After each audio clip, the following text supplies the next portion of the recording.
So, hello there, and welcome to the first of our 2017 local South West Herts History Channel TV show thingies. Hi, David. Come and say hello.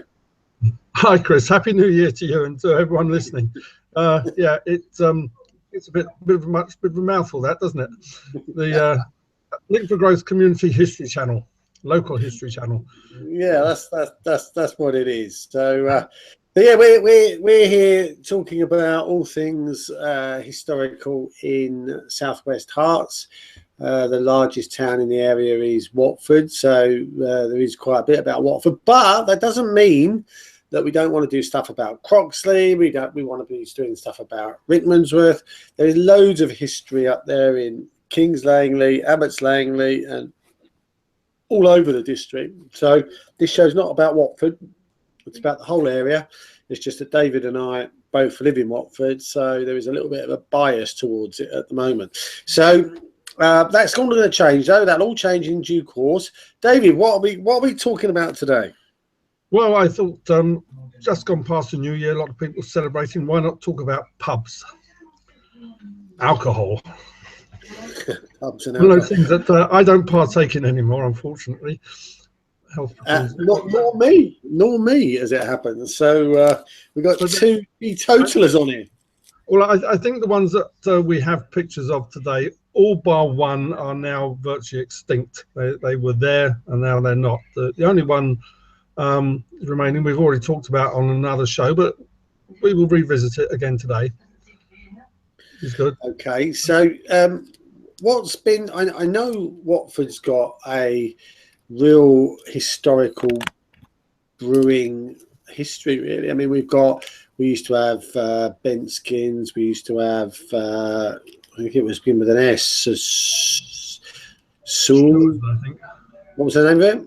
I think it's Stewards or Sewards. I think you'll find it on one of the pictures. Okay, so I think there were three breweries in Watford. Then we had a really lean period where they all got consolidated and everything else, and there was no brewing going on in Watford. And of course, that's right. Ben was taken over by Iron Coop. That's right. Yeah. Coop used what is now Watford Museum as their headquarters. It used to be part of the brewery. And of course, Watford's got quite a lot of water in it all around it because obviously we've got three rivers. And of course, so there would have been plenty of water to do brewing with, which was would have been a good start. So, right. So, where have we got most of this data from? Is it from like that? It's from the history book that you let me use. And again, okay.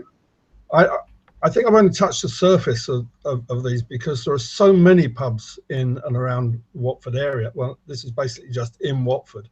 I mean, there's other things that are now defunct. It's like the Hertfordshire Arms in St Albans Road, North Watford. Used to have the longest bar in Hertfordshire, and it's now got the one of the biggest McDonald's in Hertfordshire.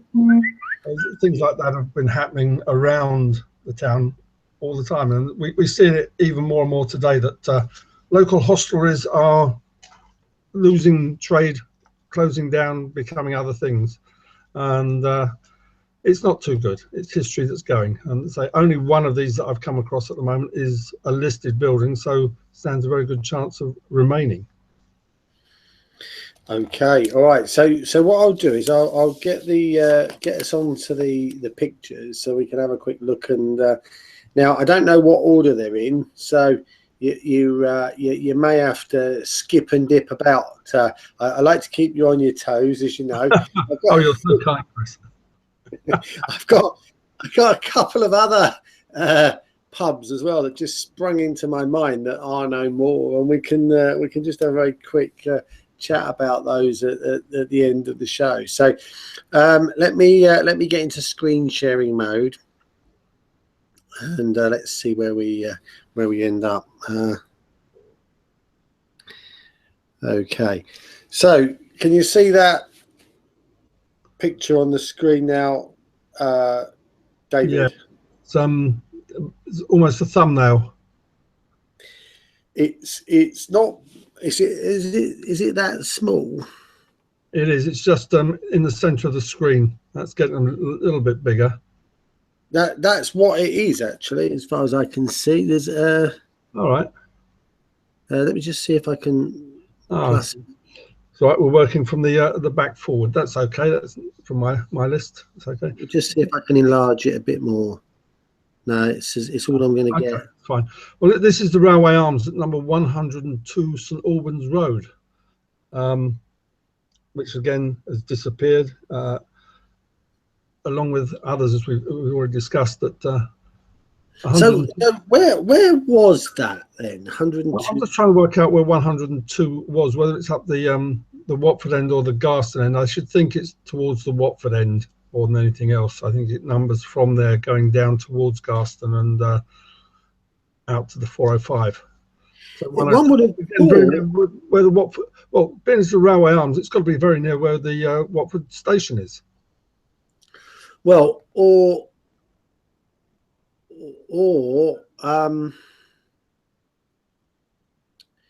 yeah, I wonder if it was kind of where, you know, where the Kentucky is, and you've got that big concrete building that's set back off the road near where the old post office used to be. I wonder if it used to be along there before they built that concrete building, you know, that's got the Hill Business Centre. Yeah. Yeah. I wonder if it used to be before, because that would have been fairly close to the railway, but of course there's nothing that looks like that now, is there? No, there's no building similar to that. Although again, if we look back at when we did the cinemas, where we had the plaza, which was around where Central Tires is now. Yeah. Possibly in that sort of area. Again, it could be either side of the road. I'm not sure which side the numbers actually go from. It looks like a house, doesn't it? It does, to a certain degree. Yeah. So I wonder if that was a house that got turned into a pub. Anyway, we'll never know. Well, again, according to the blurb there, it was there till 1959. Right. From 1839, so. God, it was open for a while, wasn't it? It was. I mean, it's over 120 years there, isn't it? Bloody hell. Bars open and closing in 5 years. By the railway. Yeah, amazing. So that in that particular picture, it was actually already closed, pending demolition. So that picture has got to be then around 1959. Yeah. Okay, so we come on to the next one. Now, this is another one that has long since disappeared. This is the Hit and Miss. And this is down the lower High Street. And you can see just past that a Shell garage. Yeah, or a car showroom of some description. Yeah, which is now, I think, the Nissan showroom. Right, yeah, on that corner there. On that corner, yeah. Isn't that a tyre place now? Almost like where QuickFit is now. Yeah, that's what I was going to say. Isn't that a tyre place? Yeah, I think that's where QuickFit is now in the lower High Street. Bear in mind where that garage is on the same side of the road. These are the names of these places. I remember the Hop and Grape was another one that, not that we have one in Watford, but up in Redcar, they call that the Hope and Grope. Do we have a name? did we have an unusual name for the Hit and Miss, I wonder? Well, I don't know, because we did have a nightclub not so far away called the Hearts and Middlesex and Hearts Country Club, which became the Hearts and Tarts. Oh, did it? Okay. It's the way people do it. It's like the nightclubs. We had Destiny, which was nicknamed Dysentery and things like that. We're very good at giving nicknames to these things. Stuff like that.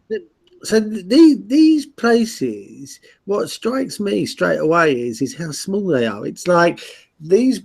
If you got 15 people in there, they were going to be packed, weren't they?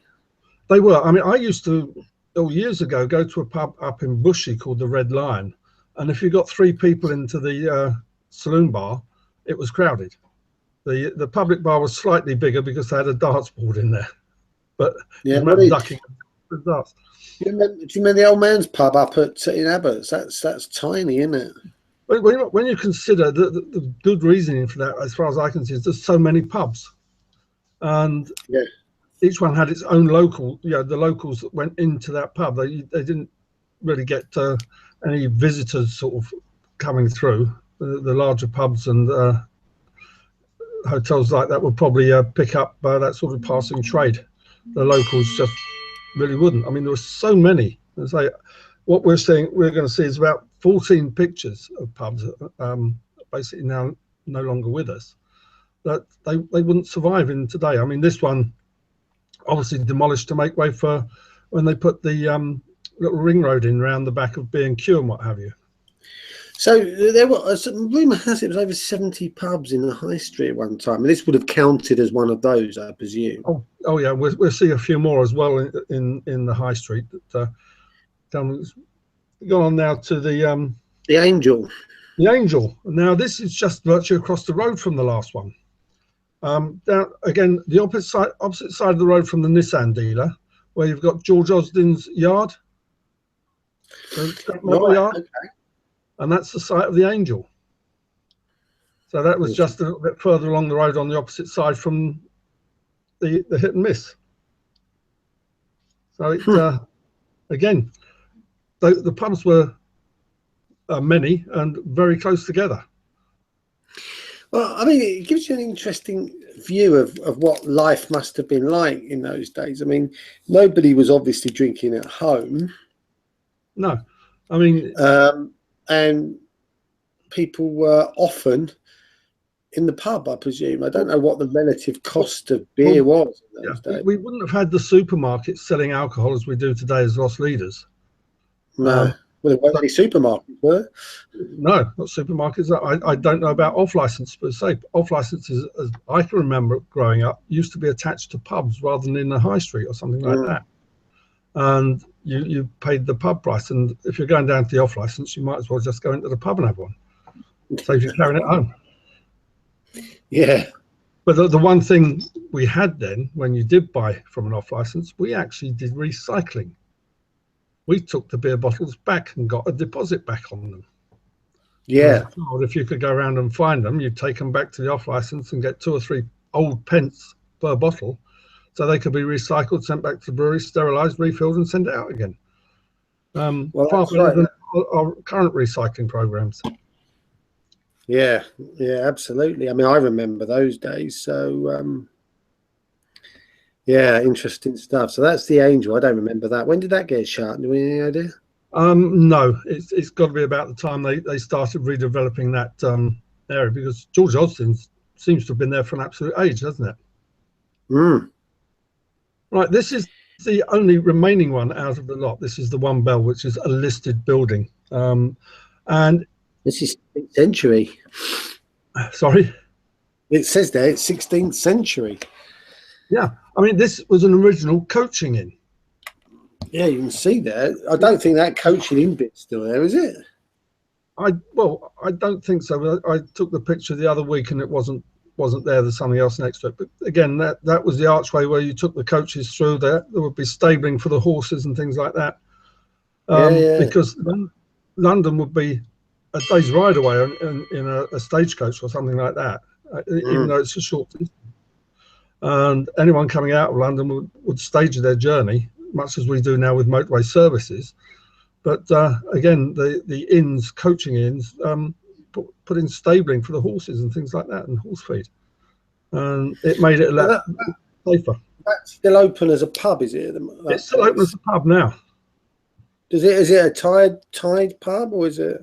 I don't know if it's a tied house or a free house on that, but I know that it is still in operation, and 16th century. It's got to be one of the oldest, certainly the oldest remaining pub in the area. One of them definitely must be, mustn't it? So there we go. That was on our other show. That one, right? That was on our listed building show. This one is the 3 Tons in Lamb's Yard, or Lamb Yard. Now, where the hell's Lamb Yard? Lamb Yard is. Again, it looks almost a Tudor type building, doesn't it? Do you know where Lamb Yard is? No, I've got no idea. I'm just going to have a quick squint and see if I can locate it, which would be helpful. I mean, again, we don't profess to be the actual be all and end all of this. There are other people out there who've got a lot more local knowledge than we have, that we would welcome onto our shows to give us that sort of assistance in finding these places. Mm. Let me have a look, just see if I can find Lamb Yard. I'm attending a meeting of the West Watford Local History Society on Thursday, and if we can get some more information from people in the local area. Well, the only thing I can find is Lamb Close, which wouldn't be the one that's up in North Watford near Woodside. Mm. But again, Lamb Yard might well have disappeared. There used to be a lot of different yards going off the high street, up and down there, where there were sort of much older housing, which again have disappeared as the high street has developed. It could well be somewhere where the Into Centre is now. Yeah. He says the families who moved here came from Ballard's Buildings, Meeting Alley, Butcher's Yard, and Lamb Yard. Yeah. The new house, well, this is where they were moved from. This is tackling the housing situation in 1920. So clearly Lamb Yard's gone. Yeah. Again, I would think it would be one of those. Again, a lot of the yards named after various occupations that were in and around the area, Butcher's Yard, Lamb Yard, things like that. But again, redevelopment takes those out of the picture. Mm. They don't really, I'm afraid to say, serve much purpose in this day and age. Interesting. It looks, do you know what it looks like? It looks like a bit like that corner in North Watford as you're going out, and you've got that little turning on the left-hand side by the lights, opposite where... I know what you're talking about, which is now the George. Yeah. Just, next you go up there. Is it next to Dunning's? Yeah, that's right. That little, if you're going out of town, that little turn on the left, it looks like that, doesn't it? It does. I mean, it looks very much like the top part certainly does. The front, the bottom half of the frontage doesn't. I mean, that looks a bit incongruous. The two halves of the building don't look like they should go together, really. Yeah, very difficult, very different. All right, so that's the 3 tons, which disappeared a while back. Okay. Now this one, Chris, this one you should know, because this one was actually demolished in 1969. Where the hell was it? In the Hempstead Road. It's the Dog. The Dog in Hempstead Road. So was that up near where? I should imagine somewhere near where the Horns are. It must be where they built that roundabout. I bet that was around there. I reckon it must have been, because the rest of it is well, that's 1969, and Cassiobury Estate was really building up for a long time before that. And again, that doesn't, I'd hate to say it doesn't look in keeping with the rest of the Cassiobury Estate, does it? Well, it would have been there way before the Cassiobury Estate. Oh, it would have been, yeah. But then as they grow the Cassiobury Estate, you've got different types of housing, different types of demographic. Yeah. I think this would have been a continuation. Hempstead Road, of course, would have gone right into the town centre, wouldn't it? So would it be separated? Yeah, where the town hall and the library are. Yeah. But again, the town hall and library have been down there, I think. Before 69, though. Sorry? The town hall and the library have been there since before 1969. No, the town hall would have been there, the library would have been there, but the roundabout wouldn't have been. So this could have been a continuation from the library joining up with where Hempstead Road is now. Yeah, could be. Because the other side of the road would have been the tech college and stuff, and that hasn't changed for years. Well, it has now gone to something different, but no, I understand what you're saying. That, yeah. That part, we're in the middle of the roundabout almost. But again, of course, at the back of that you had Schrodell's. Yeah. Which has disappeared, is now partly a car park, and again the hospice, Peace Hospice. and you know, you had central baths there as well, didn't you? Which was yeah. Well, they would have been there years before that. So I reckon that this was the opposite side of the road to Central Baths, which would have effectively put it in the middle of the roundabout. where the car park is now. Yeah, where that car park is. Yeah, it could well be. It could well be. It's got to be near the town centre, I think. And it looks like there's housing next to it as well, doesn't it?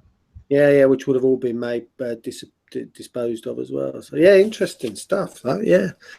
Right, let's get on with the next one. Blimey, where's this? The ancient. You can see the top half of this building, junction of High Street and Market Street. Now Mossbross. This is where Mossbross is now. Or... Yeah, this is the rebuilt compasses. And there is still that old window that they found when they opened up Market Street a bit and were doing some work on there, and that window is now preserved in the wall of the building. Right. So, and that would have been ideal for the market, because the cattle market was actually in the high street, and to have a hostelry right next to that would have been absolutely fantastic for business. And I can imagine the business dwindling as the cattle market was moved, and that went down to, well, I think around King Street, back of King Street, wasn't it, where the Intim Centre is again. So, yeah, they took it out of the high street, and then they. So the current building that's there was built in 1932. It says there. Yeah, but again, I think that's more of a cobbled together, because the bottom half of that building is now completely different with Mossbross, so it's got the big plate glass windows in it, hasn't it? Yeah. But the top half in that complete parade just going up to where the Five Boys is now is very similar to that on the top. Again, mock Tudor. Absolutely, that's really interesting. Right, let's move on to the. Oh, we've got two here, have we? Well, we're looking at basically at the Verulam Arms. Have you got the right ones there? Okay. Well, we've got the Queen's Arms at the top, the Verulam Arms and Queen's Arms. Hertford House. Yeah. Where the hell's New Hertford House? That's the Queen's Arms. It's St Albans Road again. Yeah. So Hertford House. Is Hertford House where that pub is now with the insurance company above it? Is that Hertford House? Talking about the one near the King Doe. Yeah. Again, it could well be that. Again, these are typical of the turn of the century buildings. This looks like the pub in New Road, doesn't it, in Croxley? Oh, the Fox and Hounds. Yeah. It's a vague similarity to it. And then that one underneath it, the Benskins one, that's where the Nat West driving bank is. That's right, the Verulam Arms. Station Road. Station Road, yeah. Flag. And that is now, as you say, the Nat West drive-through bank. Right opposite where the flag is now. Yeah. Huh. It makes you wonder, doesn't it? The disappearance of these and the different ways that the architecture of the town is changing. I think not always for the better. Interesting stuff. But again, that's the better one of the Queen's Arms. Yeah. And what's the pub? Who's that owned by? Is it Benskins there, is it? Or? I think Benskins was big in this area because obviously with the brewery. So there have been a lot of tied houses to Benskins. Again, because it would keep their costs down because there's not far to go for delivery and things like that. Yeah, absolutely. So I can imagine a lot of it would possibly be a bit like the old Youngsbury up in Wandsworth, where horse-drawn drays. Again, because the traffic wouldn't have been too bad for horse-drawn vehicles at that time. But people used to have lovely rhubarb. Right, what are we looking at here? This is the Coachmaker's Arms. And this is meant to be opposite Clements, where Clements was, where McDonald's is now, near Jackson's the Jewelers. Bloody hell! But before, of course, the overpass, or was it The overpass? Yeah, and Wren House at the back of it. Hmm. It's just so amazing that again that Jackson's has survived just along the road from there when Yeah. So again, Well, it could be because of the fire. Sorry? That must be a listed building. I think it is, isn't it? Or Jackson's. Mm. I'm sure it must be. It's one we did have that in the listed buildings show. Mm. Balls for me. Right. Okay. I try not to tell you what we're going to do before we do it. But I made that mistake of telling you on Saturday.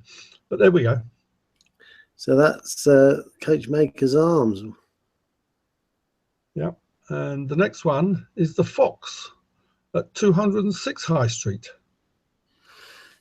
Where on earth is that? I have no idea, but you can see right in the picture next door, you've obviously got the Swan in the High Street as well. Yeah. That again is a Benskin's house. Well, both of them are mine. I'm wondering if that blank in the middle of the top floor was a bricked up window. Oh, well, it is a bricked up window. That would have been because of the window tax, wouldn't it? Window tax, yeah. And again, that would date the building a lot earlier, wouldn't it? Yeah. And again, you're looking at there's an alleyway there next to it, so perhaps we're talking around where opposite Clarendon Road reaches the High Street. Yeah.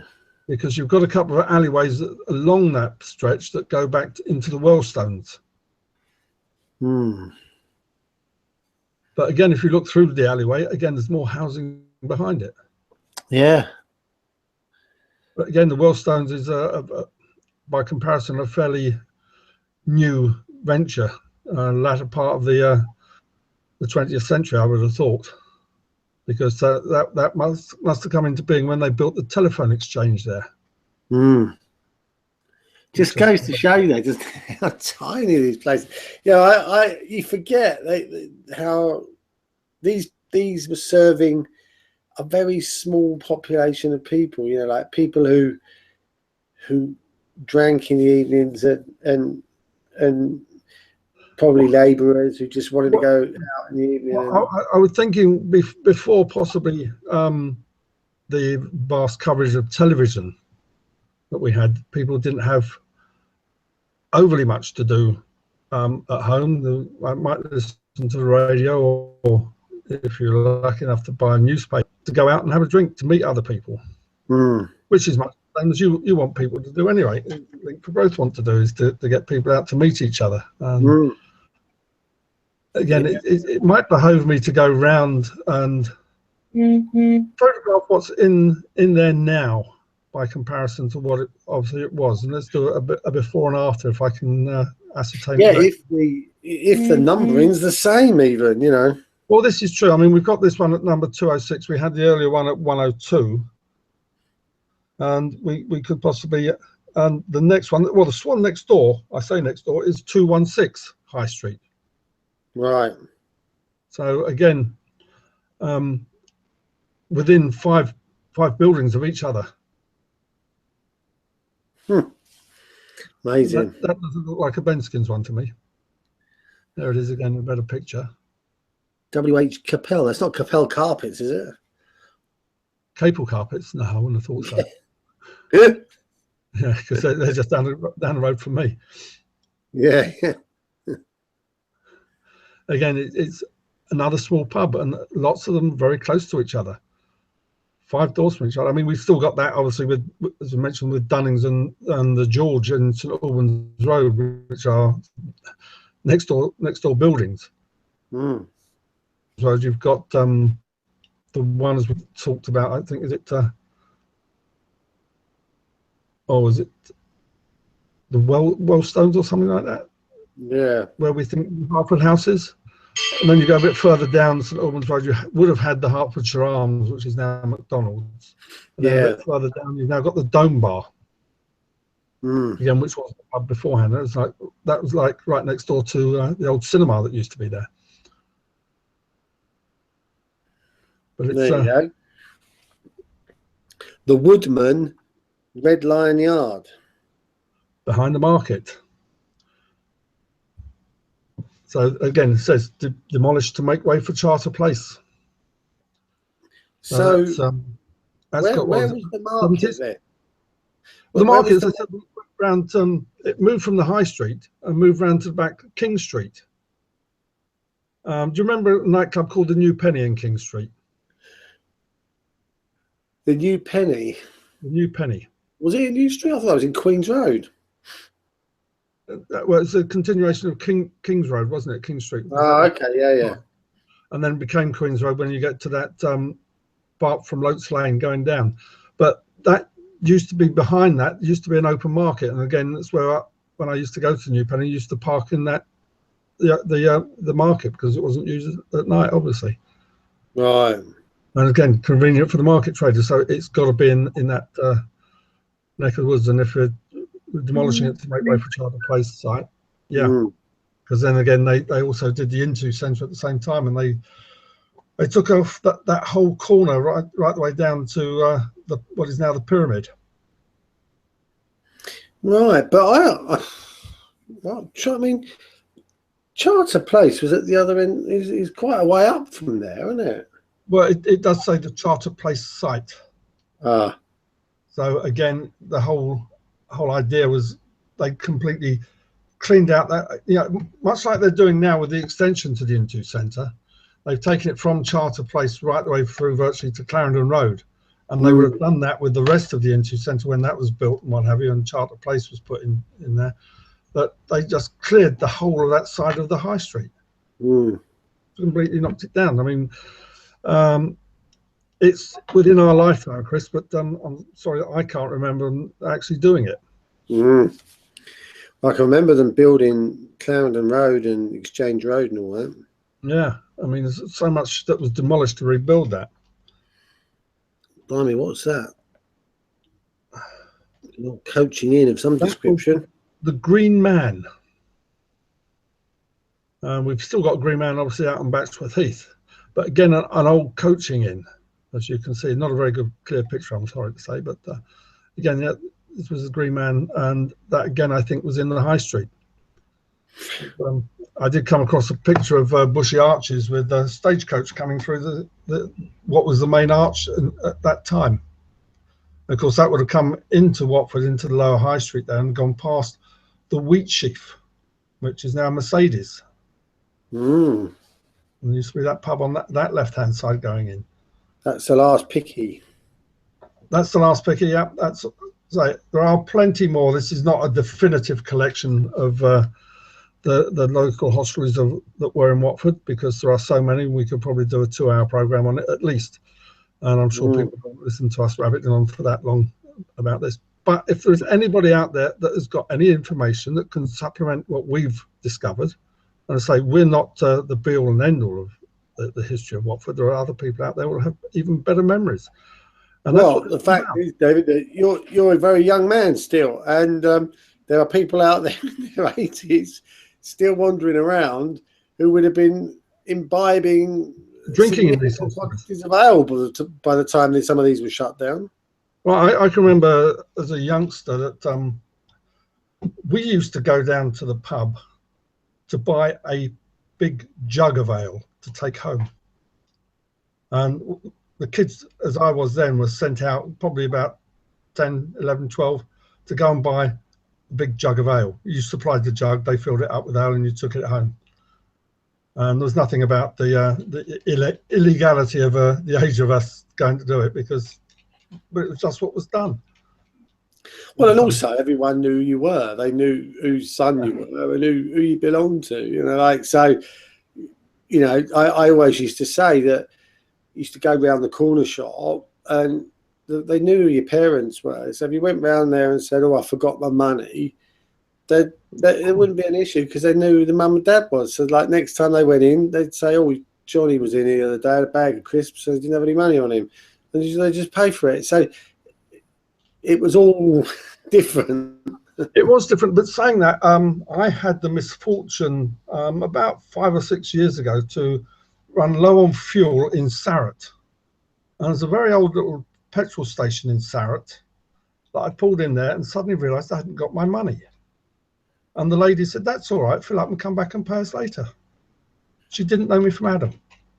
And of course, needless to say, I did go back and pay her, but it's nice to see that form of trust is still there, but the problem is it can be so misplaced.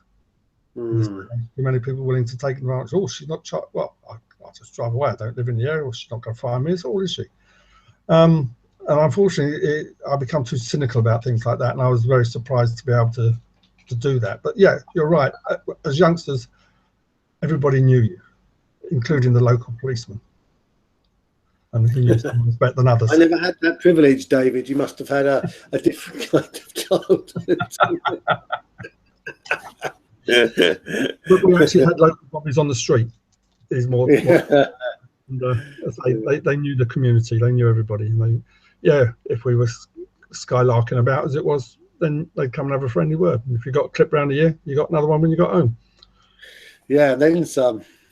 Yeah, but again, it's changing the thing, and most of that would have been occurring when these pubs were actually up and operating.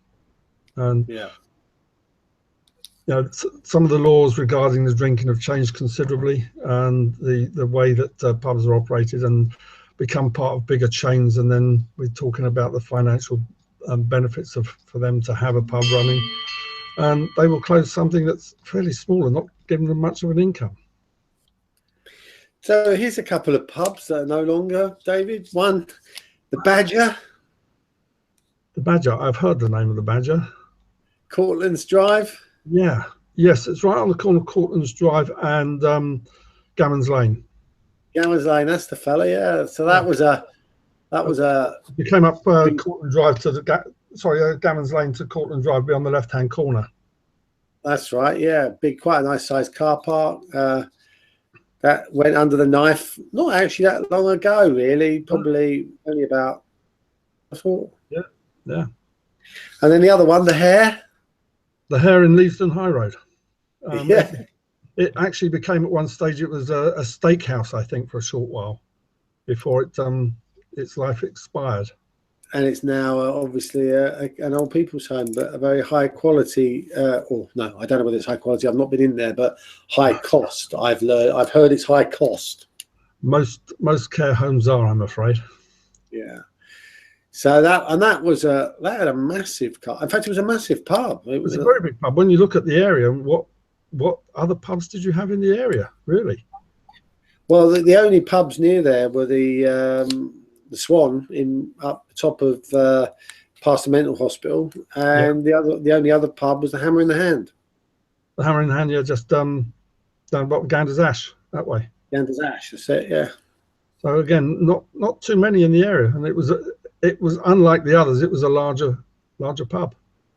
Again, as the price of beer goes up and spirits and drink driving laws tighten, then it does sort of strangle the trade somewhat.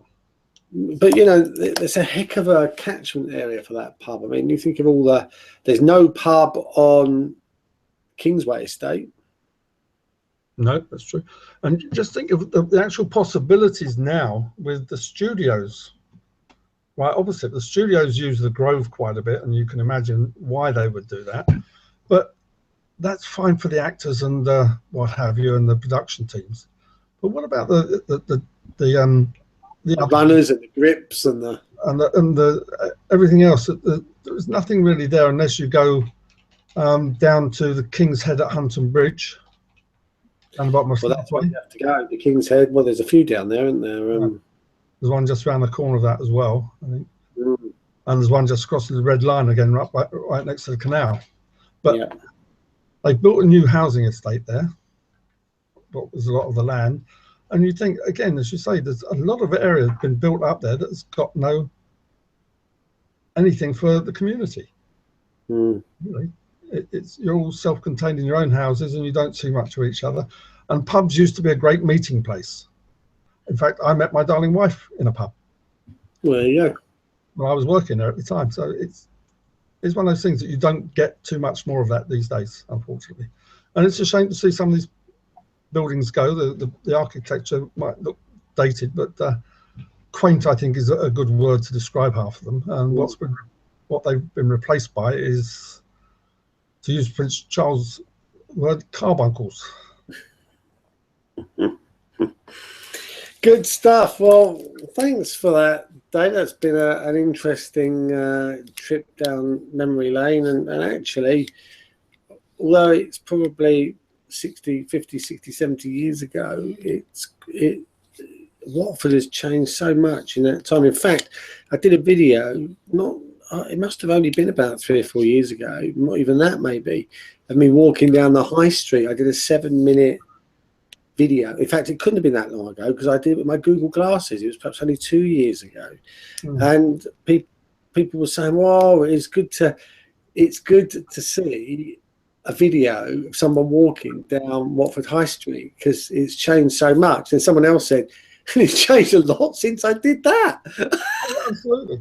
I mean, when I first moved to Watford, you could actually drive from the town hall roundabout down the high street, drive past the pond. It was before it became pedestrianised. Yeah. You could actually drive the whole length of the high street, and a lot of filming was done there. I mean, you watch an episode of The Professionals parked up outside what is now Prism, but part of which is now pedestrianised.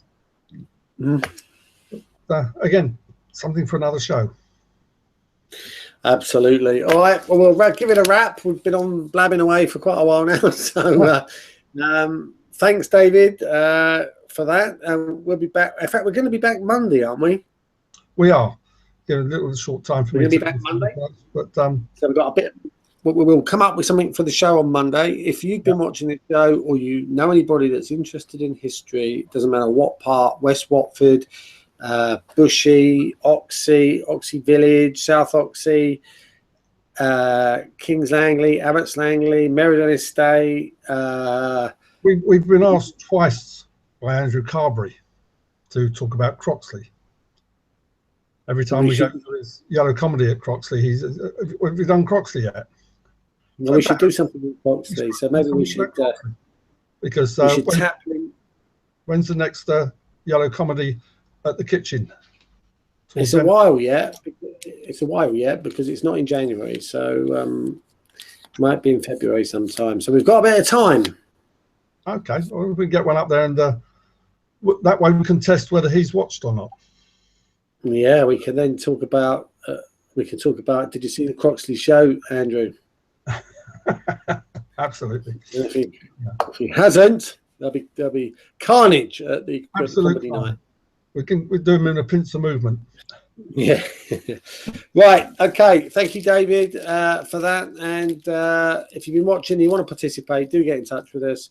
You can get us on Twitter on L4G, the number 4, that is L4GSW Hearts. David is on at DESAW, and myself at Chris Ogle, OGLE. So do send us a tweet and get in touch with us. We'd love to hear from you about what you can tell us about the history of the South West Herts area. Thanks for watching. Cheerio, Dave. Cheers, Chris. Thank you. And we'll see you in a few days' time, actually. Take care. Bye now. Thank you. Cheers.